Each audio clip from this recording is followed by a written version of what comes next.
Hi అండి అందరికీ అందరు ఎలా ఉన్నారు? ఈరోజు వచ్చి నేను మునక్కాయ సాంబార్ చేస్తున్నాను. నా స్టైల్లో నేను ఎలా చేస్తానో చూపిస్తాను. ఫస్ట్ వచ్చి ఈ గ్లాస్కి ఇంత ఒక 3/4 అంతా కందిపప్పు తీసుకున్నాను. దీన్ని ఫస్ట్ మనం కడుక్కోవాలి. మునక్కాయలు ఆల్రెడీ కట్ చేసి పెట్టుకున్నాను నైటే.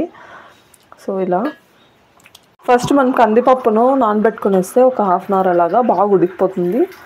లేకపోతే కొంచెం ఎక్కువ పడుతుంది. సో మనము నానబెట్టుకొని చేసుకుంటే కూడా టేస్ట్ బాగుంటుంది. కొంచెము ఇదేదో గ్యాస్ ప్రాబ్లం అది అంటారు కదా, సో దానికి కూడా మంచిది నానబెట్టి చేస్తే. సో అందుకని ఒకసారి కడుక్కునేసి తర్వాత నానబెట్టేస్తాను. కందిపప్పు అయితే చాలా కాస్ట్ అయిపోయిందండి ఇక్కడ బెంగళూరులో. మాకు ఆఫర్లో ఉన్నా కానీ 169 రూపీస్ పడింది. మీకు అక్కడ ఎంత ప్రైస్ ఉందో చెప్పండి కందిపప్పు కాస్ట్. దీంట్లో మరి చిన్నది కూడా ఉంది, అదైతే ఒక 20 రూపీస్ తక్కువ. సో 20 రూపీస్కి ఎందుకు, మరి చిన్నగా రెడ్గా ఉంటుంది అది, నాకు అంత నచ్చలేదు. సో ఇదే తీసుకున్నాను 1 కిలో. వినాయక చవితి ఆఫర్లో ఒక 169 రూపీస్కి వచ్చింది మాకి. ఇది ఇంకా వాష్ చేసేసుకున్నాను. కొద్దిసేపు ఇలా నానబెట్టేసి పక్కన పెట్టేసుకున్నాము. ఇంకొద్ది వాటర్ వేసేసుకొని సో దీన్ని పక్కన పెట్టేసుకున్నాం. సో వెజిటేబుల్స్ కట్ చేసే లోపల చింతపండు నానబెట్టుకునేద్దామండి. సో కొంచెం ఇంత చింతపండు తీసుకున్నాను నేను. సో దీన్ని వచ్చి నానబెట్టుకొని పక్కన పెట్టేసుకున్నాను. సో నేను ఈరోజు సాంబార్లోకి మునక్కాయలు, క్యారెట్, ఒక ఉల్లగడ్డ, ఆనియన్ తీసుకున్నాను. సో వీటిని ఫస్ట్ కడిగేసుకున్నాము. కొద్దిగా మట్టిగా ఉంది. కడిగేసుకున్న తర్వాత మనం దీన్ని పైన తోలంతా ఇప్పుడు ఫస్ట్ మనం ఆలు తొక్క అంతా తీసేసుకున్నాము. కొంతమంది ఇలానే పైన తోలుతో కూడా వేసుకుంటారు. మాకు అంత ఇష్టం ఉండదు తోలుతో తింటే. చాలా వరకు కూరల్లో కారం ఉడికిస్తారు కదా ఆంధ్ర సైడు అలాగా. సో కొంతమంది తోలుతోనే వేసేస్తారు, కానీ మాకు తోలు అంత నచ్చదు. అందుకని ఇది తీసేసుకుంటున్నాను. ఫ్రెష్ ఆలు అండి. సో ఈ ఆలులోనూ కూడా 2 టైప్స్ ఉన్నాయి. వైట్ ఆలు అయితే కొద్దిగా అవి మొలకలు వచ్చేస్తాయి తొందరగా. ఇది కొంచెం రెడ్గా ఫ్రెష్గా ఉంది ఆలు. దీనికైతే అంత భిన్న మొలకలు రావు. కొంచెం కాస్ట్ ఎక్కువైనా ఇదే తీసుకోవడం బెటర్. సో ఆలు తక్కువ తీసుకునేసినాను. కడుక్కునేసి పీసెస్ కట్ చేసుకున్నాం. ఇప్పుడు ఇది ఆలు పీల్ చేసేసుకున్నాను కదా, కట్ చేసేసుకున్నాం చిన్న చిన్న ముక్కలుగా. మనకు సాంబార్కి మరీ చిన్న ముక్కలు అవసరం లేదు, కొంచెం మీడియంగా కట్ చేసుకుంటే బాగుంటాయి తినడానికి. సో మీరైతే ఏ వెజిటబుల్స్ వేసుకుంటారో కామెంట్ చేయండి. నేను వంకాయ అలా ఉన్న వంకాయ కూడా వేస్తాను. ఇప్పుడు నా దగ్గర వంకాయ లేదు. క్యారెట్, ముల్లంగి వేస్తే కూడా బాగుంటుంది. ముల్లంగి కూడా నేను తీసుకురాలేదు, నిన్ననే మార్కెట్కి వెళ్ళున్నాను. ముల్లంగి మర్చిపోయి వచ్చేసాను. ముల్లంగి వేస్తే కూడా టేస్ట్ బాగుంటుంది, మనకు హెల్త్కి కూడా మంచిది ముల్లంగి. ఇప్పుడు క్యారెట్ పీల్ చేసుకోవచ్చు, లేకపోతే అలానే వేసేయచ్చు. ఫ్రెష్గా ఉంది కదా, సో కడిగేసుకొని తోలు ఏం తీయకుండా అలానే కట్ చేసేసుకుంటున్నాను. సో దీన్ని కూడా కొంచెం చిన్న చిన్న ముక్కలుగా కట్ చేసేసుకుంటే మనకు తొందరగా ఈజీగా ఉడికిపోతుంది. వెజిటేబుల్స్ కూడా కాస్ట్ అయితే బాగా పెరిగిపోయాయండి ఇక్కడ బెంగళూరులో. క్యారెట్ కాస్ట్ వచ్చి 160 రూపీస్, చాలా హై రేట్లో ఉన్నాయి వెజిటేబుల్స్ అంతా. ఆనియన్స్ వచ్చి 50 రూపీస్ కిలో, కొన్ని చోట్ల అయితే 60 రూపీస్ కిలో. సో ఇలా పీసెస్గా కట్ చేసుకున్నాం కదా. ఆనియన్ ఉంది కదా, ఆనియన్ని కూడా కట్ చేసుకున్నాం. ఆనియన్స్ కొంచెం చిన్న చిన్న ముక్కలుగా కట్ చేసుకున్నాము. ఈ కట్ అయితే భలే షార్ప్గా ఉందండి.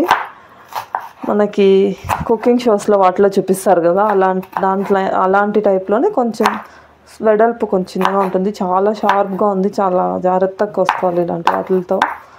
మేము ఇది వచ్చి షాపింగ్కి వెళ్ళినప్పుడు మాకు అక్కడ కనిపిస్తే వరలక్ష్మి వ్రతం షాపింగ్ అప్పుడు తీసుకున్నాను. బాగానే వాడాము, కానీ షార్ప్నెస్ ఇంకా బాగుంది. మామూలు మనం 20 రూపీస్ 30 రూపీస్ చిన్న కత్తులు తీసుకుంటాం కదా, అవైతే షార్ప్నెస్ తొందరగా వెళ్ళిపోతుంది. ఇలాంటివి తీసుకుంటే మనం ఎప్పుడైనా మధ్యలో సాన్ పట్టించుకున్నా కానీ చాలా బాగుంటుంది. కాకపోతే కొద్దిగా జాగ్రత్తగా ఉండాలి. ఆనియన్స్ని ఇలా చిన్న చిన్న ముక్కలుగా కట్ చేసుకున్నాం. ఒక 2 పచ్చిమిర్చి కూడా తీసుకున్నాను, దాన్ని ఇలా పొడుగ్గా కట్ చేసుకున్నాము. సో నిన్న నేను షాపింగ్ పోయినప్పుడు మార్కెట్కి కూరగాయలకి ఒక మిర్చి, ఆలు తప్ప అన్ని రేటు ఉన్నాయి. ఆలు కూడా ఒక 40 రూపీస్ ఉంది. మిర్చి అయితే 1/4 కిలో 20 రూపీస్కి ఇచ్చారు. ఒక 80 రూపీస్ ఉంది, అది కూడా ఏం తక్కువ ఏం లేదు. మిరపకాయలు కూడా. సో ఇది కూడా కట్ చేసేసుకున్నాము. ఇప్పుడు కందిపప్పు నానబెట్టుకున్నాము కదా స్టార్టింగ్లో, దాన్ని కుక్కర్లోకి వేసేసి విజిల్ పెట్టేసి ఒక 3 విజిల్స్ వరకు మంచిగా ఉడకబెట్టుకునేస్తాము. ఫస్ట్ కందిపప్పు ఉడకబెట్టుకొని తర్వాత సాంబార్ అన్ని కూరగాయలు ఉడికిన తర్వాత వేస్తే మనకి ఈజీగా అయిపోతుంది. లేకపోతే కందిపప్పు ఉడకడానికి కొంచెం టైం పడుతుంది కదా. సో కూరగాయలు భిన్న ఉడికిపోతాయి, కందిపప్పు కొంచెం లేట్ అయిపోతుంది, గట్టిగా అలానే ఉంటుంది. సో అందుకని మనం కొంచెంసేపు నానబెట్టుకొని ఇది సపరేట్గా ఉడకబెట్టుకుంటే కొంచెం మనకి ఈజీ అయిపోతుంది. ఇది కందిపప్పు దీంట్లోకి తీసేసుకొని వాటర్ వేసేసుకొని ఉడకబెట్టేద్దాం. ఇది వచ్చి నేను స్టీల్ కుక్కర్స్ యూజ్ చేస్తున్నానండి. మేము కూడా ముందు కొద్ది రోజుల ముందు అల్యూమినియం యూజ్ చేసాము, కానీ కొన్ని యూట్యూబ్ వీడియోస్ షార్ట్స్ అంతా చూసి కొంచెం భయం అనిపించింది. అదేమో వాళ్ళు ఇట్లా తుడుస్తుంటే బ్లాక్గా వస్తుంది కదా, సో అంతెందుకు మన క్యాన్సర్లు అవి వస్తాయని చెప్పి నేను కొన్ని వీడియోస్ చూశాను. సో అందుకనే స్టీల్ కుక్కర్సే వాడుతున్నాము, కుక్కర్స్ పాత్రలు అన్నీ. సో ఇది అయిపోయింది, పెట్టేశాను. స్టవ్ ఆన్ చేసేసి ఒక 3 విజిల్స్ వచ్చేలాగా ఇది పెట్టేద్దాము. ఇది ఇంకా మనకు దీంతో పని లేదు, మనము కూరగాయలను ఉడికించుకున్నాం. పప్పు ఇంకో స్టవ్ మీద పెట్టేశాను. ఇప్పుడు ఇంకో కుక్కర్ పెట్టుకునేసాను. ఇది వచ్చి పెద్ద కుక్కర్ అండి. మనం కొంచెం హెల్త్ కాన్షియస్ అనుకుంటే స్టీల్కి స్విచ్ అవ్వడమే చాలా బెటరు నాకు తెలిసినంత వరకు, ఎందుకంటే మనం డైరెక్ట్గా చూస్తున్నాం కదా అల్యూమినియం పాత్రలో ఏమవుతుంది అనేసి. సో ఇప్పుడు కూరగాయలని దీంట్లో ఉడకబెట్టుకుందాము. ఫస్ట్ కొద్దిగా ఆయిల్ వేసుకున్నాము, 1 స్పూన్ చాలు. 1/2 స్పూన్ అన్ని ఆవాలు, కొద్దిగా కరివేపాకు వేస్తున్నాను. కొంతమంది ఏమంటే సాంబార్ చేసేసి మళ్ళీ వేస్తారు తాలింపులాగా, కరివేపాకు అంతా వేసి. నేను పప్పుకైతే అలా చేస్తాను, సాంబార్కి అయితే డైరెక్ట్గా ఇలానే వేసేస్తాను. ఇలా అయితే కూడా బాగుంటుంది టేస్ట్. సో కరివేపాకు కొద్దిగా వేగిన తర్వాత మనం కట్ చేసుకున్న ఆనియన్స్ వేసుకున్నాము. నేను పెళ్ళి కాకముందు అబ్బా సాంబార్ అంటే పెద్ద ప్రాసెస్ ఏమో అనుకున్నాను. అంతేం పెద్ద ప్రాసెస్ కాదు, ఎవరైనా ఈజీగా చేసేసుకోవచ్చు. ఇంకా మనకి కందిపప్పు సపరేట్గా ఎందుకు అనుకుంటే అన్నీ ఒకే దాంట్లో పెట్టుకొని కుక్కర్ మూసి పెట్టేసి విజిల్స్ కూడా పెట్టుకోవచ్చు, అలా కూడా చేసుకోవచ్చు. సో కొద్దిగా ఆనియన్స్ వేగనిద్దాము, కొద్దిగా సాల్ట్ వేసి.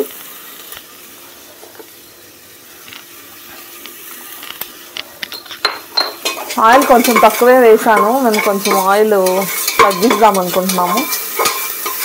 ఎంత తగ్గిస్తే అంత మంచిది కదా. సో కొంచెం ఆయిల్ వేసుకొని ఇలా వైన్ చేసుకుందాం. ఆనియన్ వేగిన తర్వాత టొమాటో వేసుకుందాం. మీకు సారీ ఆ క్లిప్ చూపించడం మర్చిపోయాను, టమాటా కట్ చేసింది.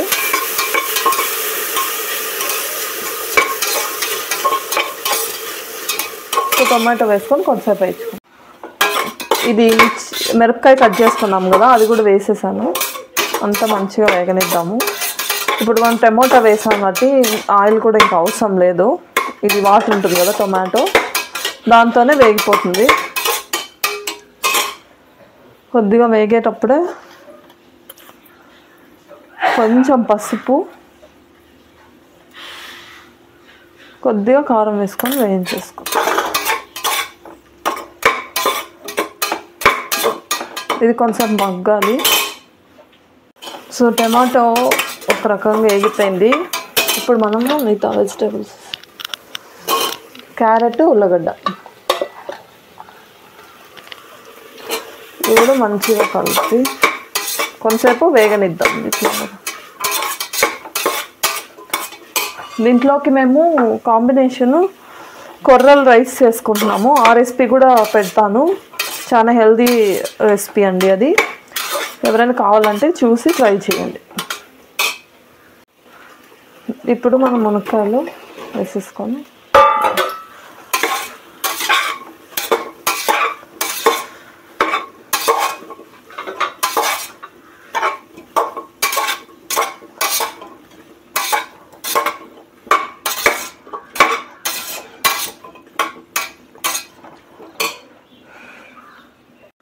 కొద్దిగా వాటర్ వేసేసుకొని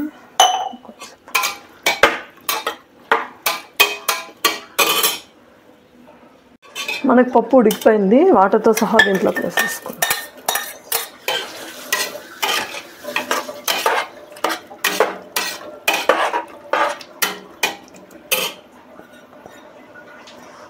చింతపండు పులుసు నానబెట్టుకున్నా కూడా దీంట్లో.